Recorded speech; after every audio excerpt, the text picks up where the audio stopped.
Okay, so it's great to be live again. It's been quite a while, a good couple of weeks at least, a couple of months really.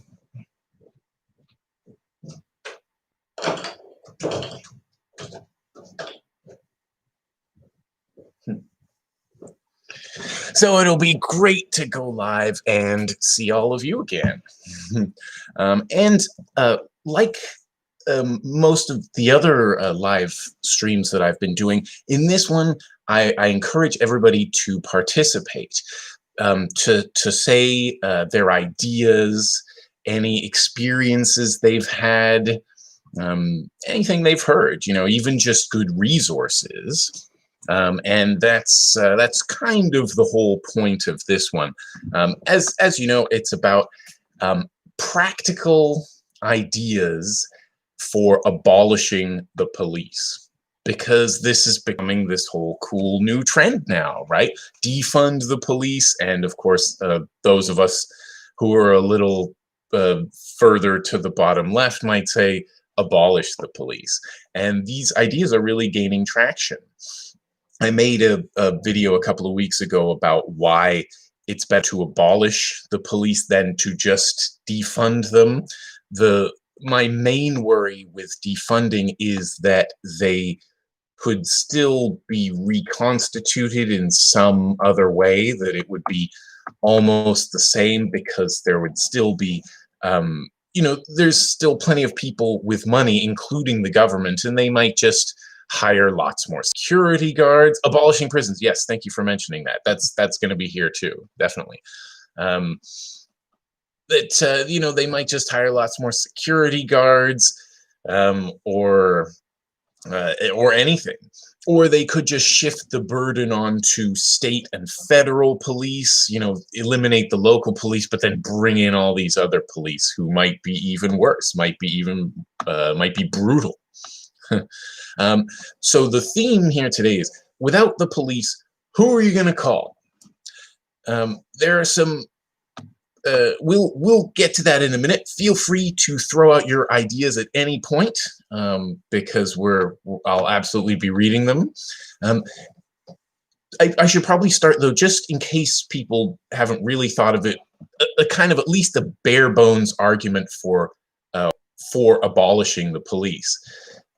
Now, the police, we got to think of them not as individuals, but as part of a system. And that system is a system of violence and oppression, necessarily, always, right?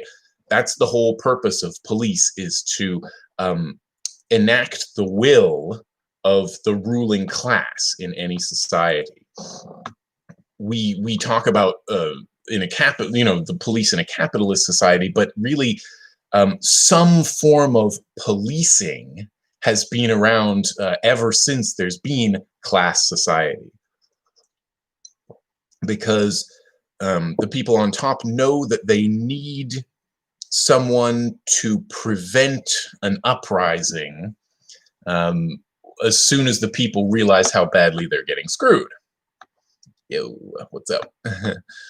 And so, and all the things that they do are part of this system. So we're talking about violence, we're talking about oppression, we're talking about racism. And if we want to get rid of any and all of those things, then the police is a big part of that. At least addressing police violence and transforming the whole institution, and again, of course, abolishing it, really. So these things are systemic. They're not isolated. They're not a bad apples thing, that nonsensical argument.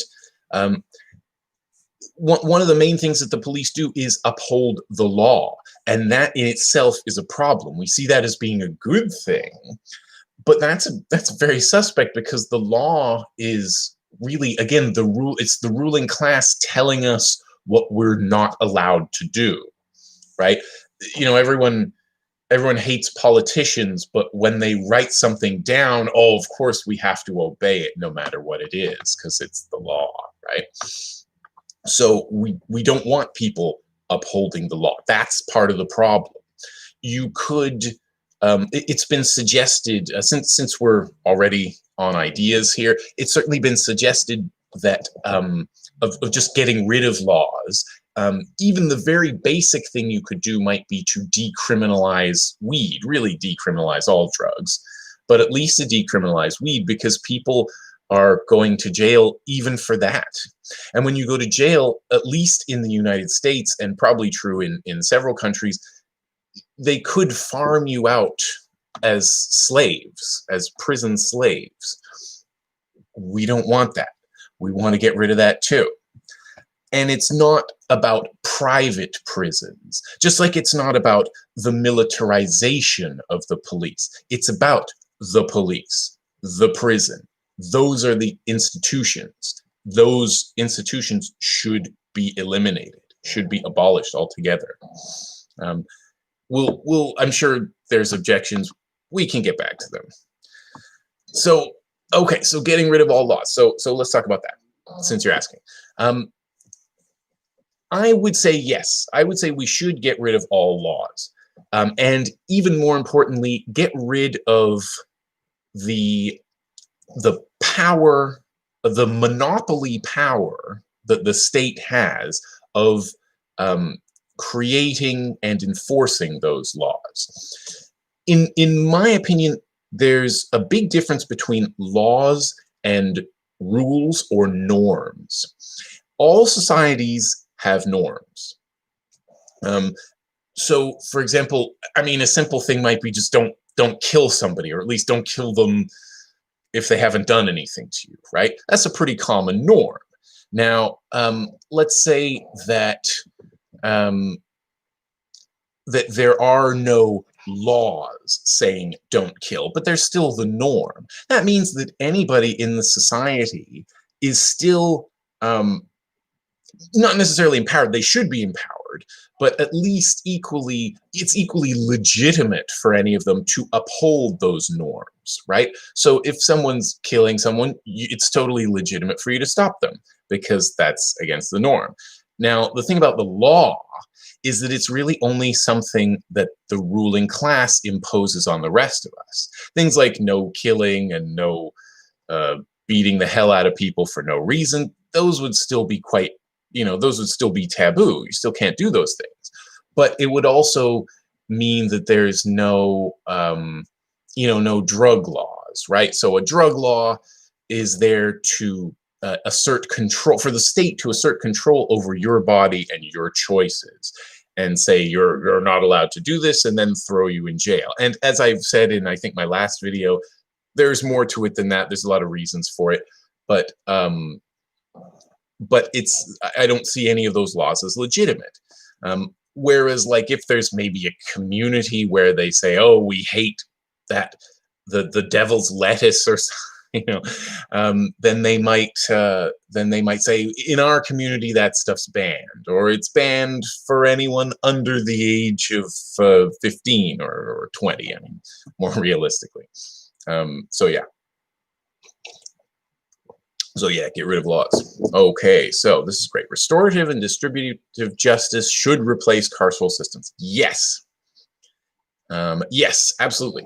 Yes, strongly agree.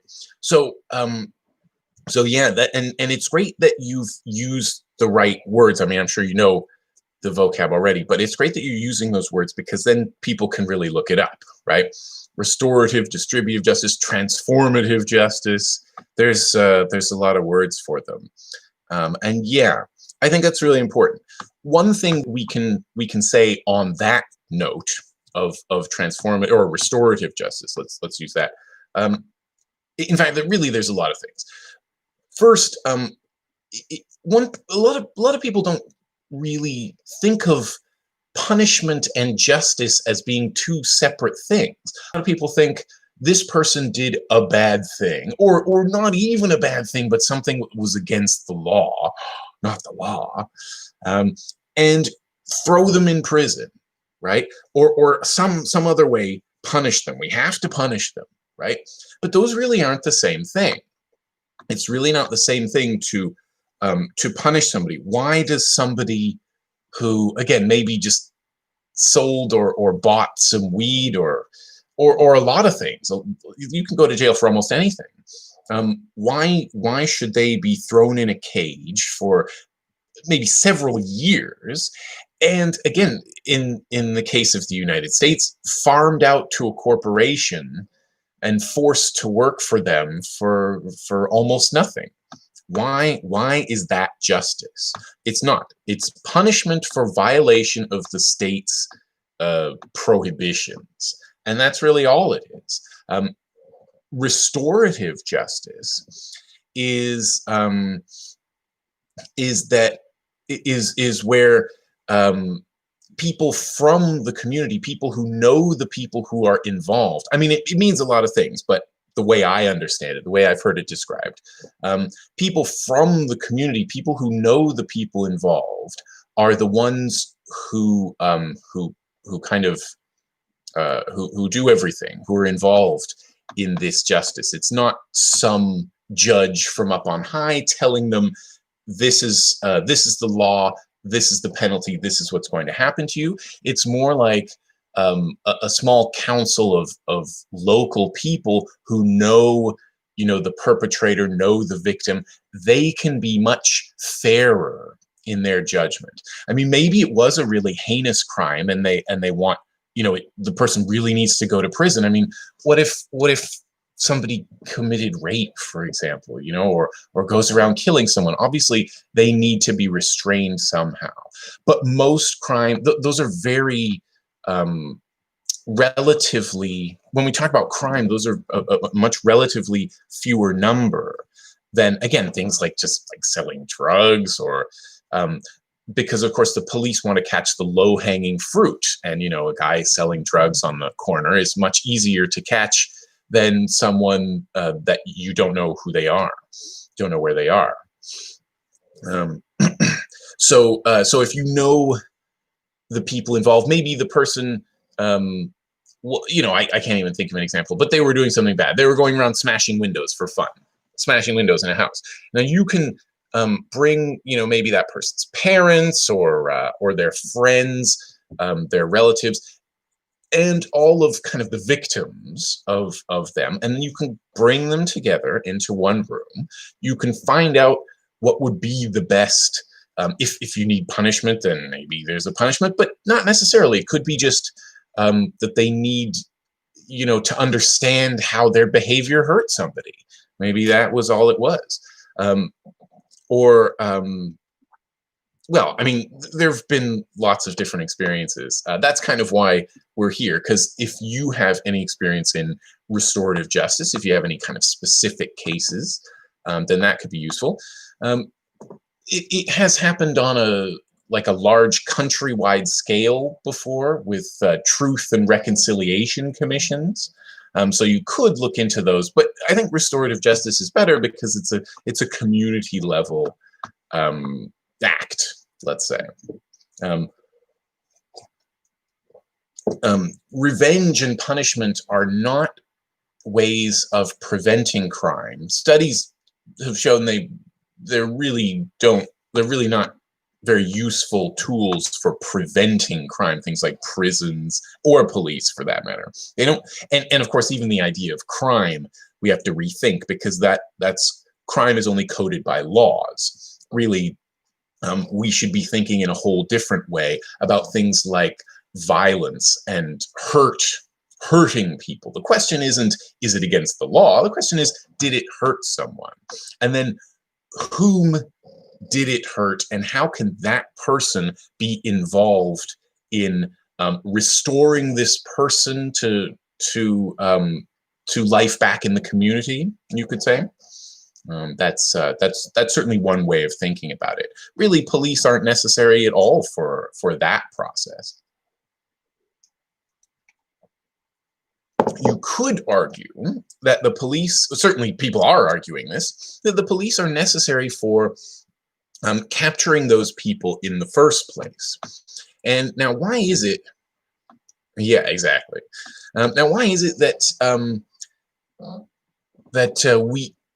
we can't just have, like, why is it that we can't think of the police as becoming part of the community again and helping to just to keep us safe, not as police, but as only as members of the community like everyone else. It's okay. It might make sense for them to still say carry a gun because maybe that there's a danger that requires a gun in your community, but not necessarily. It might be way more useful if there was a kind of a nonviolent response team, or really a series of nonviolent response teams for different things going on, for different things that might require intervention, right? So again, maybe there's a team for real emergencies when there's like a live shooter or something. Then yeah, maybe they'll need guns, sure. But it begs the question to say that you would need police. That doesn't make much sense.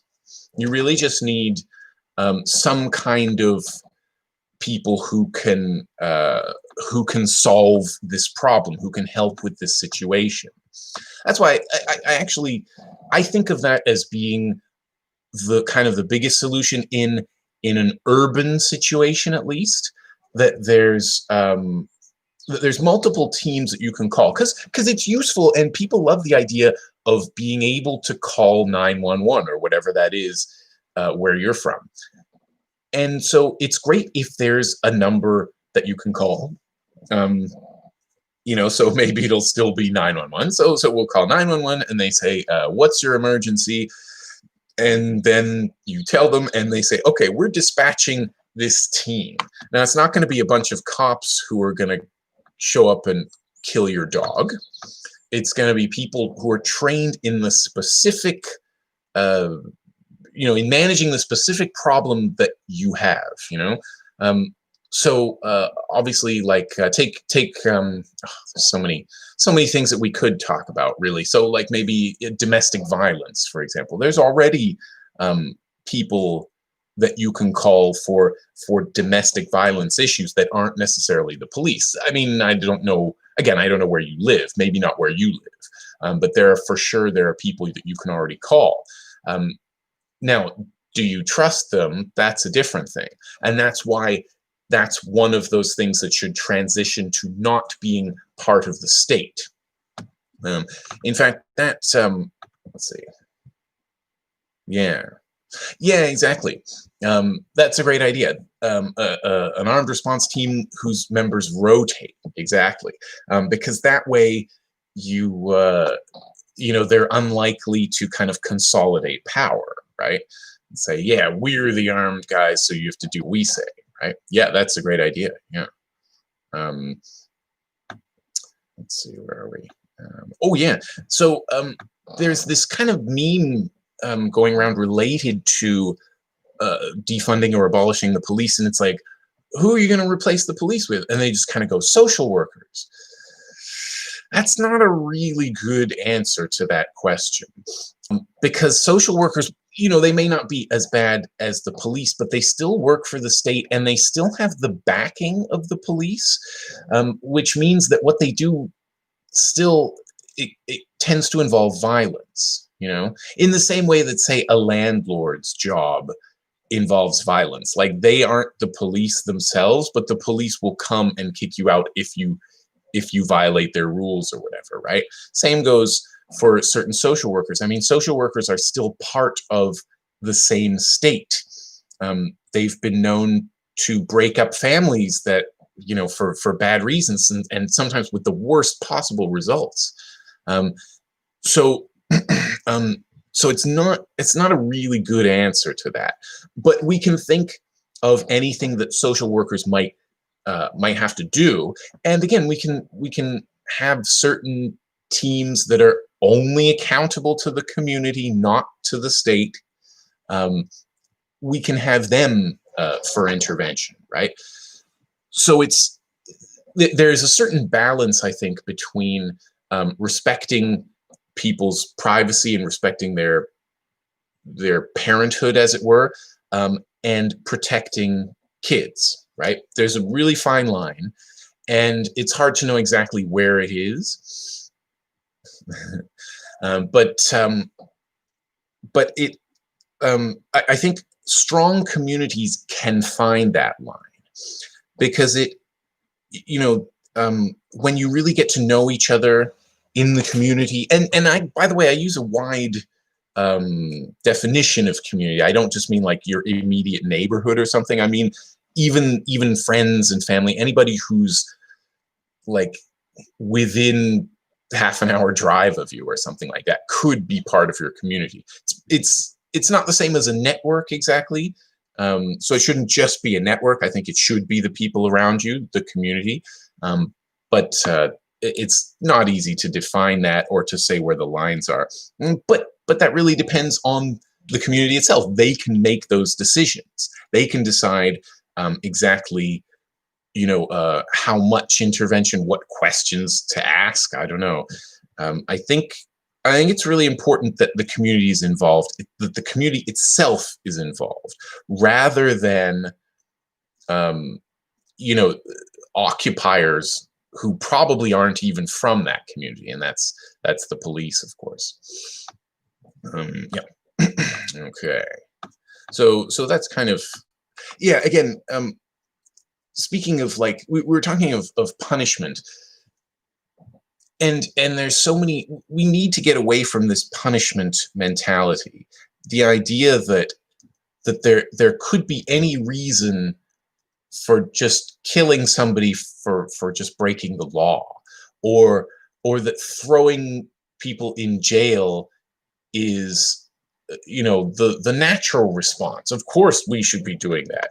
Well, there's really, historically, that's not been the way to the way to achieve justice, really, at all. There's, I think it would help, and again, tell me your opinion. I think it would probably help to teach some of the history of the police, especially locally, wherever you are. What is the history of the police locally for you? Like in the United States, for example, the history of the police is the history of runaway slave catchers. That's kind of how what became the police started. They started as runaway slave catchers, and they kind of morphed into being not that different from it, because again, there's lots and lots of prison slaves, and most of them are Black, brown, and indigenous people. Unsurprisingly, if you know some of the history. In fact, it's statistically, and I've heard this, and I'm pretty sure it's true, that there's way more Black people in prison now than were enslaved in all of the United States, in the antebellum South. It's not really surprising, because there's a lot more people, but the point is that the prison factory, prison industrial complex, as it's also called, is legalized slavery. It's just another form of slavery. It really wasn't abolished with the 13th Amendment, and you can read the 13th Amendment and see why.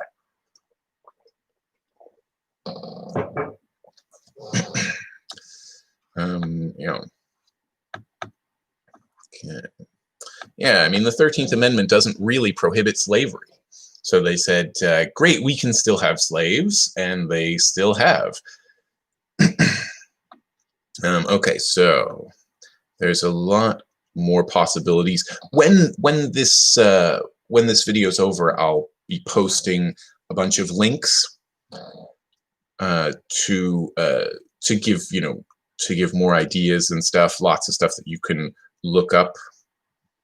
A couple more arguments against the police. I think we really need to get beyond, not just beyond like the punishment mentality, but just beyond the policing mentality, that we have to police each other. Most decisions don't need to be made by the state. I mean, really, no decisions need to, but most decisions don't need to be made collectively. They can be made individually. So why do we have to police people's individual choices? For the most part, that's totally unnecessary. And but because of the existence of the police, we've just kind of come to think that that's what justice is. You know, we call it the justice system, so it must produce justice, right? Or as liberals, a lot of liberals will say, like, well, it's just broken right now. We need the right people there, and no, the problem is the very existence of a system that can punish you for victimless activities and jail you and torture you and enslave you or kill you. Yeah. So it's good. Yeah, it's good if you've never called the police. I don't think I have either. I can't even remember. um, but yeah, I wouldn't do it either. The important thing now, of course, is for us to work with the people around us so that the police are just not necessary, right? Again, that's why this video is here.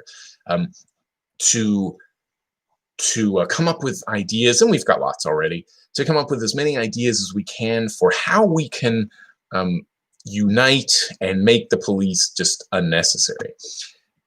Yeah, and it's hard because you can think of, for example, the Capitol Hill Autonomous Zone in Seattle, which I haven't been to yet, but I'd like to visit. Now, we've heard a lot of stuff about how, like, people there have been killed and stuff, like, oh, it's lawless and everyone's dying and stuff. And a lot of that has just been kind of propaganda. And so we kind of need to move away from the propaganda and ignore it and ignore the naysayers, because they're gonna, there's so many people who are going to object to your efforts to do anything with the police, to even reforms. And reforms don't tend to work for various, like, because of the way the institution works. Reforms tend not to work. But even a reform, like even body cameras or something, police unions, conservatives, fascists, they're all going to be against that. They're against all kinds of police accountability of any kind. What we need to do, I think, is push forward without them and show them that it can be done. It's going to be done in Minneapolis, I think. Mm-hmm. When did Kobe die? Well, anyway, yeah, it's making it tough for sure. Yeah, this coronavirus thing is really, the people who aren't interested in facts have really come out of the woodwork to say, like, wearing a mask is bad for you, and I'll never wear a mask. Like, it's like saying, I think it's kind of peak individualist mentality, that, like, I even saw a meme that said something like, your immune system isn't my problem. I was like, whoa, that is some callous thinking right there. Yeah, I'm gonna cough in your face. That's, if you die of it, that's your problem. Oh dear. It's really messing with with people's heads, saying side in order food. Yeah, exactly. Yeah. Okay, so most of the things that the police do are just kind of petty enforcement. Most police, there's like more than one department to the police, so we can think of the different things that they do. Most of it's just kind of petty enforcement. Alex Vital says, I wanted to quote, and this is from a video that I'm going to post a link to. He says, police officers make about 1 felony arrest a year. And because the objections that people raise are always like, well, what about bank robbers? What about rapists? What about mass violence and so on? That's a really small part of police work. Most of what they do is just kind of petty enforcement. And so for things like, those big serious problems, there can absolutely be people that we can call on. I think I've wondered I mean, I'll come back to this later, but I've wondered what would happen to the police. If we suddenly abolished them all, what would happen to all the hundreds of people per city who are employed by the police station? I think some of them for sure could easily become part of that kind of rapid response team that might be necessary. Although, I've also wondered if they would need a lot of I don't want to say training, but a lot of a whole new mindset to even be rehabilitated into the community. Because if they come there with the kind of warrior mindset that most police have nowadays, then that's a big problem. Okay. Okay, great idea. Yeah. Getting rid of private cars, lots of subsidies for mass transit, which of course could easily be afforded if we defunded the police, right? And remove all traffic cops. Great. Sounds great. That's a great idea. Yeah. So that's great. So we're thinking, right? Any function that they have, we can get rid of it somehow. There can always be somebody else involved.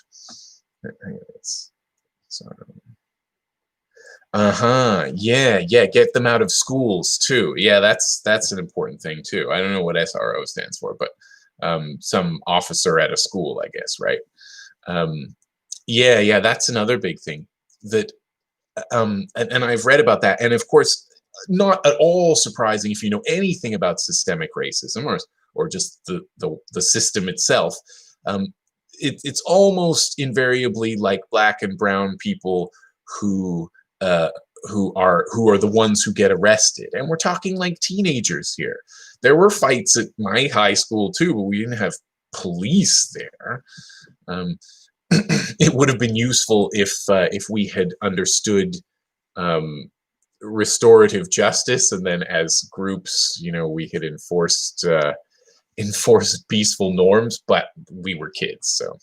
But you could do it. Anyone, just in your school alone, you in a high school at least, you could come up with a kind of rapid response team or whatever we want to call it. It's really a question of organizing, just like it is in a community or any organization.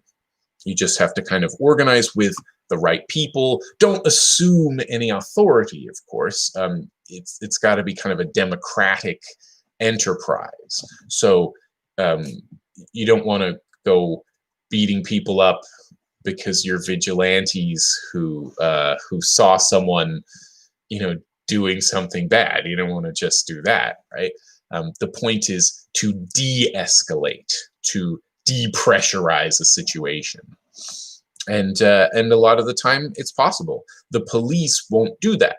The police usually, well, I guess it depends where you are. I guess I don't want to tar all police with the same brush. I mean, they do all work for the state. They do all enforce the law. Their tool is usually violence. But in some country, in a place like Iceland, the police aren't exactly the same as they are in the United States. But certainly in the U.S., their tool is escalation, not de-escalation. Violence, not justice. Oppression, not freedom. Yeah. Self-defense, is a big thing. Definitely, it should be allowed, and of course, it should be allowed against police too. But school, it should be allowed everywhere for sure. But again, it's partly about de-escalating something, or the ideal is a peaceful solution to these things, right? Ideal. It's not always possible. Obviously, yes, self-defense is great, but sometimes self-defense can just mean that a group, like if someone wants to beat you up, then like a group shows up behind you and goes, I don't think so. That could be enough. That could be enough to stop bullying or whatever's going on its own. You don't necessarily need a kind of a third-party arbiter whose job is to hurt the people involved. But speaking of that, that could be useful too. Third-party arbitration, right? We already use that for all kinds of things because it's cheaper and way more efficient than going through a court. It kind of depends, for a lot of people, it's because they don't even know about it, or they don't.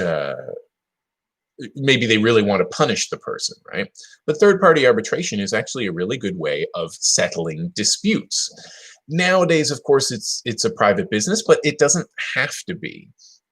It can be another part of community organization, or I don't know, workplace organization, although that's top down, of course. But an egalitarian community where maybe there's a few people, again, maybe on a rotating basis, so that they can still be held to account, who understand the things that are involved and understand the precedents. That's one thing that the judges do. Of course, they look at precedent. So if the precedent is that the last time we did this, then we can do that every time, or something better. Maybe there's better ideas. There's always good ideas. So how could we do some of this? Best case practices are something that's used by business all the time. Businesses are great at learning, so they use best case practices. So they look at what they've done, they look at what other businesses have done, and they just go, this is what we'll do again, or something, or we'll copy it. That's great. Those are, you should really, you don't have to reinvent the wheel every time. The resources are out there. And again, I'll post a bunch of links at the end of this video.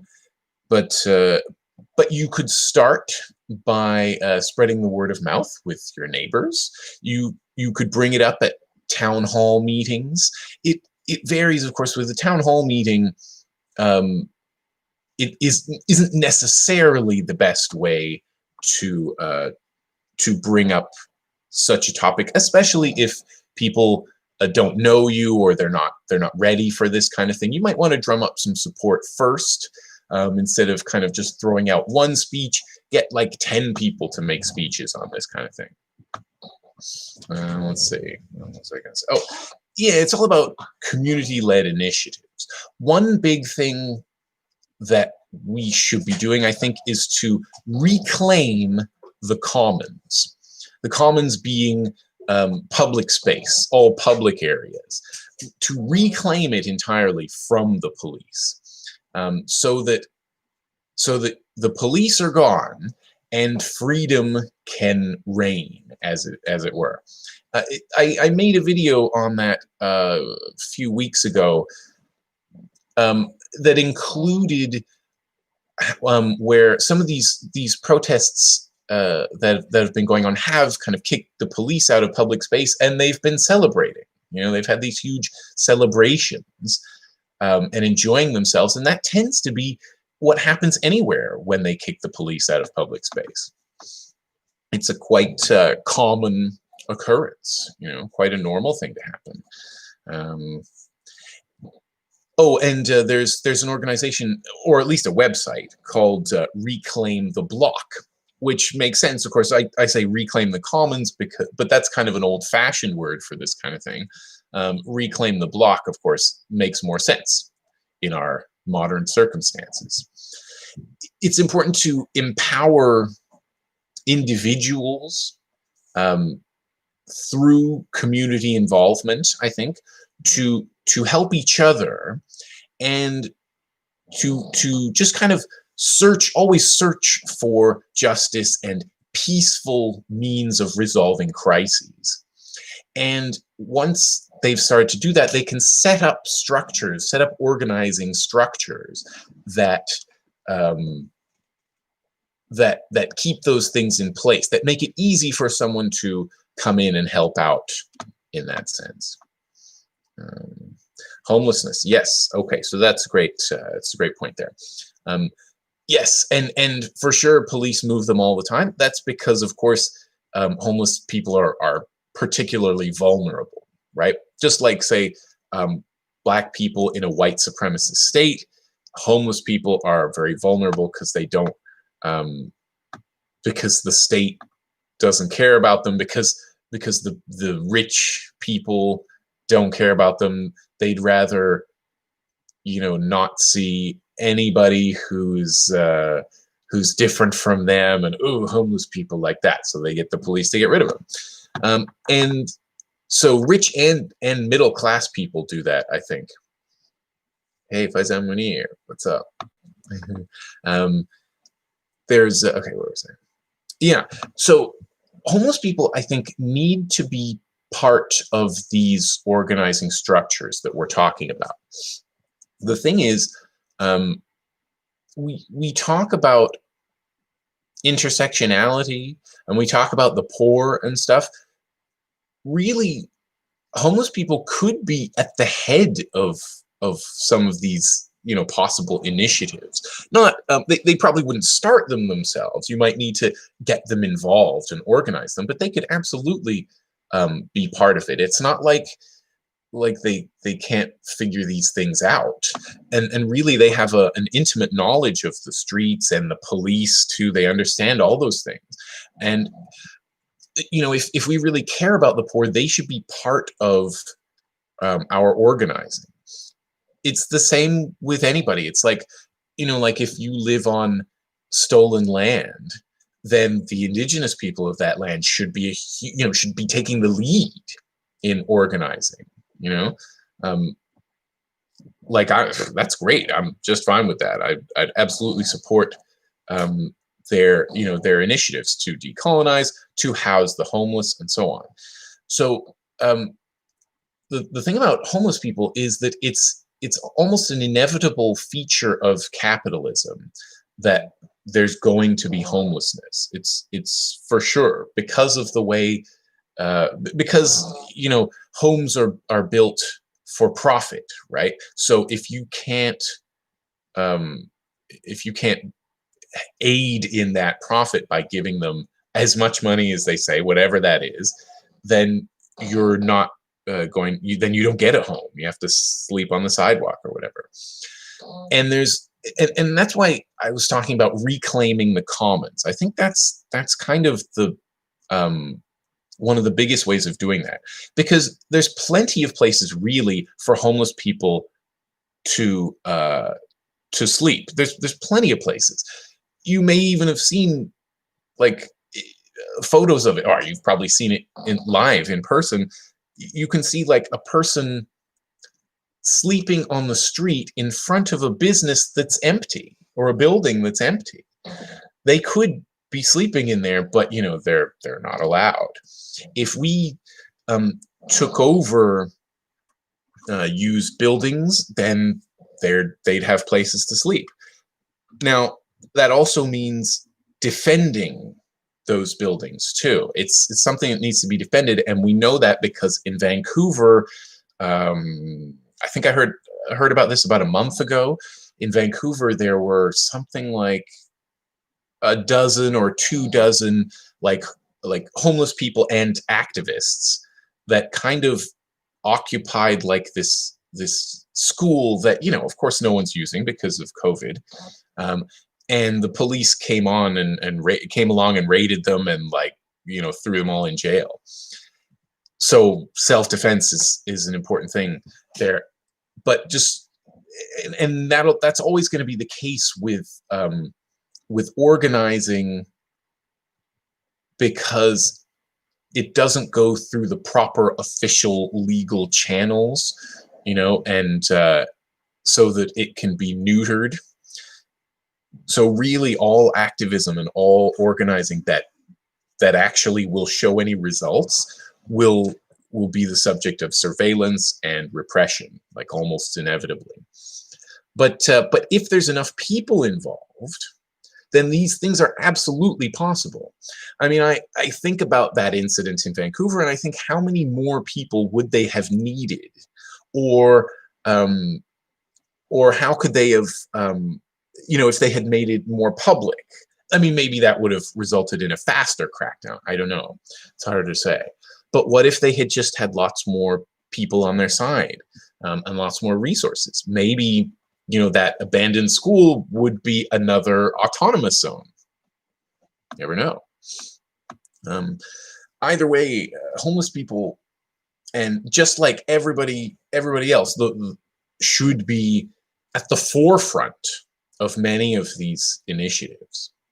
Like, you can start by giving them ideas, but I mean, they're not stupid. They'll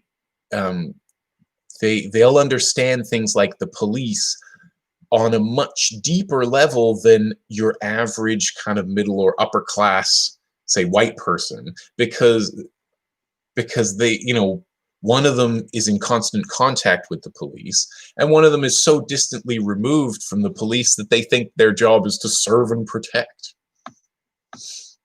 Okay, so we're kind of wrapping up now. So now's a good time to say anything else you want to say. There was a couple of other things. You could also learn about the city of Cherán in Mexico. I'm going to read something from a BBC article on Cherán, just a little bit. Early on Friday, the 15th, April 2011, Cherán's levantamiento, or uprising, began. On the road coming down from the forest outside Margarita's home, the women blockaded the loggers' pickup trucks and took some of them as hostage, because one of the problems in Cherán, sorry, I should probably have said the background for Cherán first, although I mentioned it in my video on, I forget what it's called, what a free society looks like, or something like that. So they were kind of under assault from like various different gangs. Let's say gangs of loggers, gangs of police and military, drug gangs. They were all, you know, trying to exploit this town as their own. So the women blockaded the loggers' pickup trucks and took some of them as hostage. As the church bells of El Calvario rang out and fireworks exploded in the dawn sky, alerting the community to danger, the people of Cherán came running to help. So you could have a signal. This is this danger, this is that danger. Fireworks are great. Of course, now we could just use an app. There's plenty of apps for that already. Or you could just kind of, I need help, send it to the right WhatsApp group, and in a few minutes, there could be a response. Anyway, where were we? People of Cherán came running to help. It was tense. Hotheads had to be persuaded by the women not to string up the hostages from an ancient tree outside the church. I think that would have been me. One of them would have been me. Just string them up. No. Okay, sorry. Everyone in the streets was running around with machetes, said Melissa Fabian, who was then 13 years old. Ladies were running around. They all covered their faces. You could hear people screaming and the bells of the church just ringing out all the time. The municipal police arrived with the mayor, and armed men came to free their hostage friends. There was an uneasy standoff between the townspeople, the loggers, and the police. It ended after 2 loggers were injured by a young man who shot a firework directly at them. And Cherán, a town of some 20,000 people, began its journey toward self-government. The police and local politicians were quickly driven out of the town because the people suspected they were collaborating with the criminal networks. Political parties were banned, and still are, because they were deemed to have caused divisions between the people, which of course they do. And each of the 4 districts of Cherán elected representatives to a ruling town council. In many ways, Cherán, a town populated by the indigenous Purepecha people, returned to its roots, to the ancient way of doing things, independent of outsiders. You could totally read the rest of that article if you like. Yeah, you guys are right. Yeah, that's right. That's what I've noticed too, that it seems to be from these right-wingers in all the violence against like protesters has been either police or right-wingers. Yeah, it's totally it totally seems to be that. And yeah, it's great if we can kind of cancel out those ideologies, and it seems like that's happening. It seems like anti-authoritarian ideas are becoming more popular, but there's going to be a lot of violent opposition either way. And yeah, police can just turn off their body cams. Body cams have been shown to be not a very effective reform. I mean, again, I say reform. I mean, all reforms, maybe they have a little bit of effect here and there, but for the most part, they don't. So anyway, Cheran is a pretty cool place. I'll include this link in the links when I'm done here, so you'll get to read all about it. And even that's just one, that's just a BBC article. There's plenty more stuff you can read about Cheran, but it's one of those places I'd love to go and visit and see what it's like. There's a lot of these places, like, you can actually visit them. Like, you could go to Seattle, right, and see what's going on there. There's a I just found out about it. What's the name of it? It's there's a Facebook page and YouTube channel that are really good on that, and I forget I forget the name of the Converge Media. That's it. Converge Media. If you want to know what's going on in the Seattle autonomous zone, check out Converge Media. There you go. There's a link to the YouTube channel there for them. It's pretty good.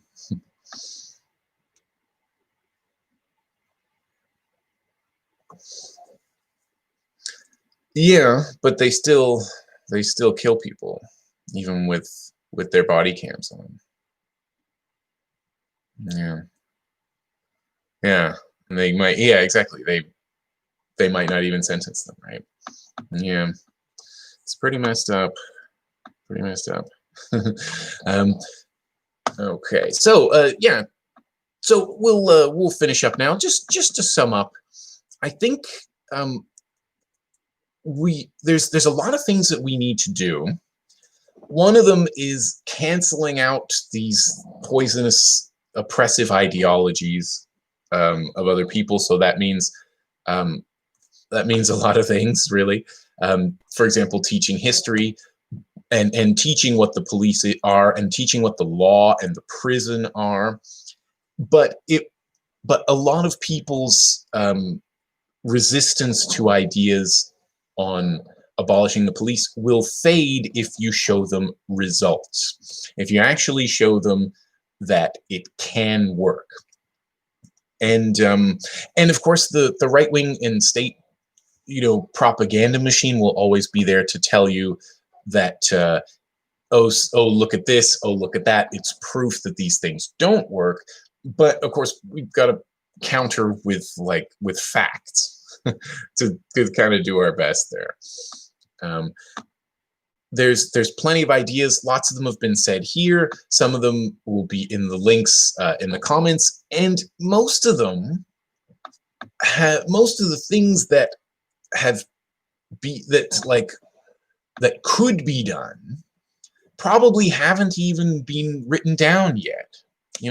You and the people in your community can figure these things out for yourself. It's really just a question of the knowledge and the ideas and the will to organize. And so that's what we should be doing, and that's certainly what I'll be doing as much as I can. And I'll be here to continue making videos to explain why freedom is a good thing. Thanks everyone for your time here. I'm gonna close off. Don't forget to hit like. Be sure to like this video so that more people can see it and can get some ideas. Thanks everyone so much. Great ideas to both of you, and to everyone watching this, solidarity.